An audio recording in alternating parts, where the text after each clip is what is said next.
তারেক রহমান বলার প্রয়োজন নাই। মুখ থেকে মির্জা ফখরুলের, সালাউদ্দিনের, আমির খসরুর, আব্বাসের, গয়েশ্বরের যেই কথাগুলো বের হবে, পুরাটা বের না হলে বোঝা উচিত তত্ত্বাবধায়ক সরকার, দুঃখের কথা নয়, আগামীতে রাষ্ট্র পরিচালনার জন্য আপনাকে যে দায়িত্ব দেওয়া হয়েছে সেই দায়িত্ব আপনি অক্ষর অক্ষরে পালন করা উচিত। সব কথা বলতে হবে, দৌলাতে দরকার নেই। কি বলতে চাই এইটুকু যদি না বুঝেন, তাহলে আপনার আশেপাশে যারা আজকে শপথ নিয়ে আমাদেরকে উপদেশ দেয় 1500 বছর, 500 বছর, 100 বছর, 50 বছর কেন সংস্কার করতে পারেন নাই, এটা লজ্জাজনক। আমরা কি করব? যারা 69 গণ আন্দোলনের মধ্যে দিয়ে বাংলাদেশের মানুষের প্রতি সম্মান প্রদর্শন করেছে, 70-এর নির্বাচনের মধ্যে দিয়ে বাংলাদেশের স্বাধীনতা অর্জনের জন্য যে রূপরেখা তৈরি করেছে, আমরা অস্বীকার করি নাই। কিন্তু আজকে সংস্কারের নামে বিলম্বিত হবে, সংস্কারের নামে নির্বাচিত প্রতিনিধির হাতে ক্ষমতা হস্তান্তরে দেরি হবে, এটা মানুষ আপনাদের কাছে চায় না।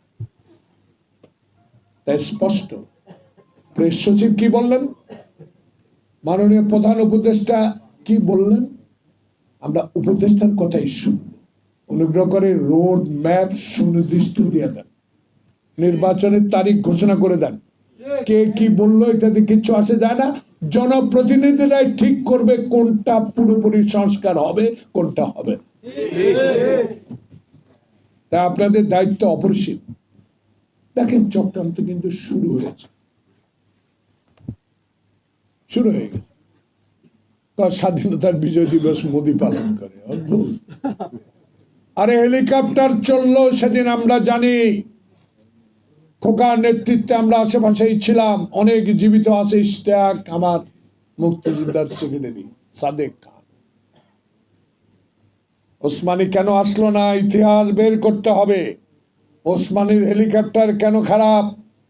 আসলে কি খারাপ ছিল, না পাকিস্তানি অস্ত্র শস্ত্র সারেন্ডার করে সব আধুনিক অস্ত্রগুলো ভারতে নিয়ে যাওয়ার পরিকল্পনা? সহযোগিতা করেছেন, সম্মানও করেছি। 7 দিনে একবেলা খাওয়াইছেন কুমড়া গরম করা, সিদ্ধ করে, সেটাও আমরা মেনে নিয়েছি। কিন্তু ইস্ট পাকিস্তানের কায়েদে আজমের ছবি মার্কা 500 টাকার নোটগুলো তো লুট করে আপনারাই নিয়েছে। তখন ইন্ডিয়ার 1 টাকা কত আর পাকিস্তানের 1 টাকা কত ছিল? এগুলো কথা বললে অনেকে মনে করবেন হিন্দুস্তান বিরোধী, ভারত বিরোধী।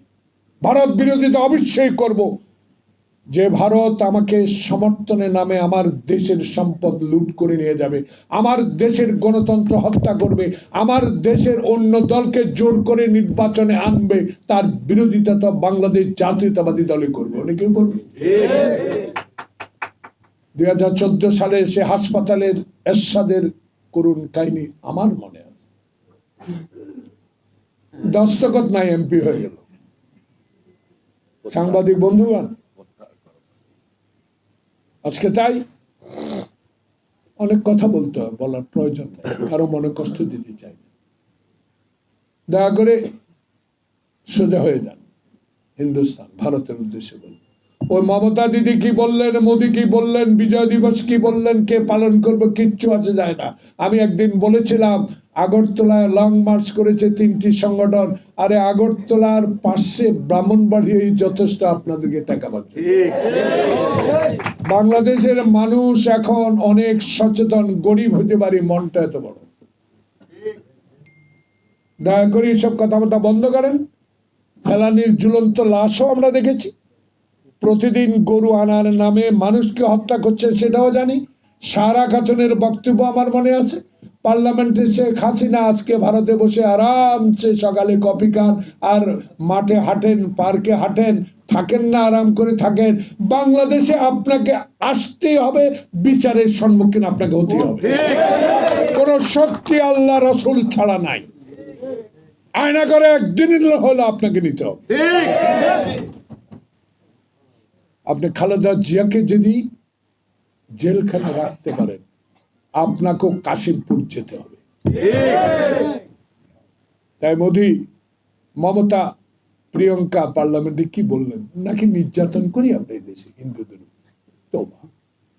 আরে হিন্দুদেরকে এখন আপনার দলে আওয়ামী লীগের লোকেরাই কোনো মতে কিছু একটা ঘটনা ঘটিয়ে আমাদের উপর চাপিয়ে চেষ্টা চলছে। বাংলাদেশে আমি একটা ছবি উত্তর প্রদেশের টেলিফোনে দেখাতে পারতাম।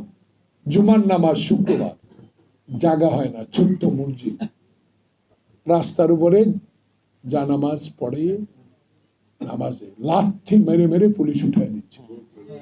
দেখছেন না অনেকে এই জিনিসটা? আর বাংলাদেশের আমাদের হিন্দু ভাইয়েরা অন্যান্য জাতি আমাদের চেয়েও শান্তিতে বসবাস করে। এগুলা ছড়িয়ে কোনো লাভ নাই, কথাবার্তা বন্ধ করে দেন। আর বাজার হাসিনার আমলে করেছেন বাংলাদেশকে, ঢাকাকে। এখনো 5,000 না কত হাজার লোক এখনো এখানে চাকরি করে। এ বিষয়েও সরকারকে শ্বেত পত্র প্রকাশ করা উচিত, কত লোক এখানে আছে। তাই আজকে সরকারকে অনুরোধ করব, ওদের কথা কান না দিয়ে দেশের মানুষের কথা চিন্তা করেন। আগামী মার্চ মাসের 1 তারিখে রোজা আসতেছে, এই রোজায় যেন আওয়ামী লীগের প্রেতাত্মারা আবার সিন্ডিকেট তৈরি করতে না পারে। মানুষের প্রতি খেয়াল রাখেন। আর একটা নির্বাচন যত সম্ভব তারিখটা ঘোষণা করে দেন, তাহলে মানুষের মনে স্বস্তি আসবে, মানুষের মনে ভরসা আসবে যে 91 সালের মতো, শাহাবুদ্দিনের মতো একটা সুন্দর সুষ্ঠু ভোটের মাধ্যমে বাংলাদেশে যারা আন্দোলনরত ছিল তারাই আবার বাংলাদেশের ক্ষমতা আসবে, বাংলাদেশে গণতন্ত্র আসবে, বাংলাদেশে হাইকোর্টের এজলাসে আর লাথি মারা হবে না, বাংলাদেশের আয়নাঘর বানানো হবে না, বাংলাদেশে আর কি বলে সিভিল ড্রেসে কাউকে গ্রেফতার করা হবে না, বাংলাদেশের পুলিশ হাইওয়ে রোডে আর ট্রাক থামিয়ে ঘুষ নেবে না, বাংলাদেশের থানা সচ্ছল হবে, বাংলাদেশের পুলিশ বাংলাদেশের মানুষের পক্ষে কাজ করবে। এমন একটা জনপ্রতিনিধি তৈরি করার ব্যবস্থা করে দিবেন। সবাইকে ধন্যবাদ। আসসালামু আলাইকুম।